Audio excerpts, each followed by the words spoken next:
Mobile digital तकनीक में Hindustan world leader बन चुका है और अब अगला लक्ष्य है भविष्य की नई तकनीक यानी आर्टिफिशियल इंटेलिजेंस का। आर्टिफिशियल इंटेलिजेंस पर हिंदुस्तान में काम शुरू हो चुका है।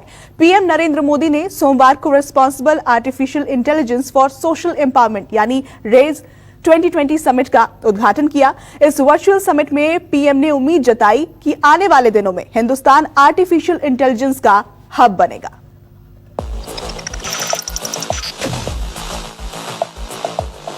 There has never been a better time for artificial intelligence. Artificial intelligence यानी वो तकनीक जिसके जरिए मशीन में इंसानों की तरह सोचने, समझने और निर्णय लेने की क्षमता विकसित की जाती है। हिंदुस्तान डिजिटल क्रांति में दुनिया के शिखर पर जा पहुंचा है और अब अगला लक्ष्य है एआई यानी आर्टिफिशियल इंटेलिजेंस के क्षेत्र में वर्ल्ड लीडर बनना।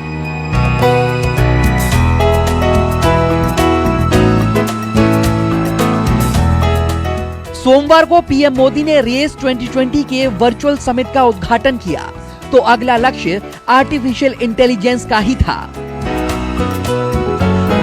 Technology has transformed our workplaces. It has improved connectivity. Time and again, technology has helped us solve key challenges. I'm sure this merger between social responsibility and AI will enrich AI with human touch. Artificial intelligence को human touch देने के उद्देश्य से ही इस summit को responsible artificial intelligence for social empowerment यानी race 2020 नाम दिया गया है। वर्चुअल समिट को संबोधित करते हुए केंद्रीय आईटी मंत्री रविशंकर प्रसाद ने कहा, डिजिटल इंडिया के जरिए गवर्नेंस आसान हुई है क्योंकि अब तक भारत में करीब 70 करोड़ लोगों के पास इंटरनेट सुविधा पहुंच चुकी है। Our Prime Minister is passionate about transforming the life of ordinary Indians to the power of technology.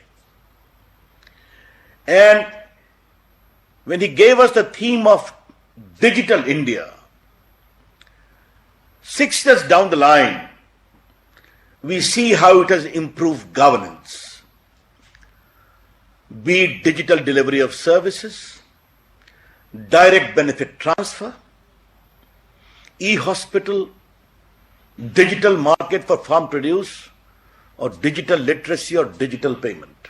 Through AI-assisted healthcare. Race 2020 summit में शामिल रिलायंस ग्रुप के चेयरमैन मुकेश अंबानी ने कहा कि 6 साल पहले पीएम मोदी ने डिजिटल इंडिया की जो नींव रखी, आज उसी नींव से हिंदुस्तान दुनिया में डिजिटल क्रांति के शिखर पर पहुंच गया है।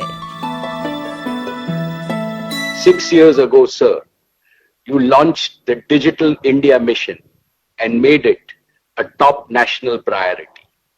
And the results have been spectacular. First, India has delivered 4G broadband coverage to more than 99% of our citizens. We have gone from 155th in the world to number 1 in mobile data consumption. With 5G round the corner, India will maintain its leadership position.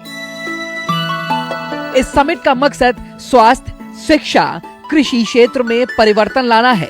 NITI Aayog के CEO Amitabh Kant ने summit को संबोधित करते हुए कहा कि IT तकनीक ने कृषि क्षेत्र में क्रांति की शुरुआत कर दी है।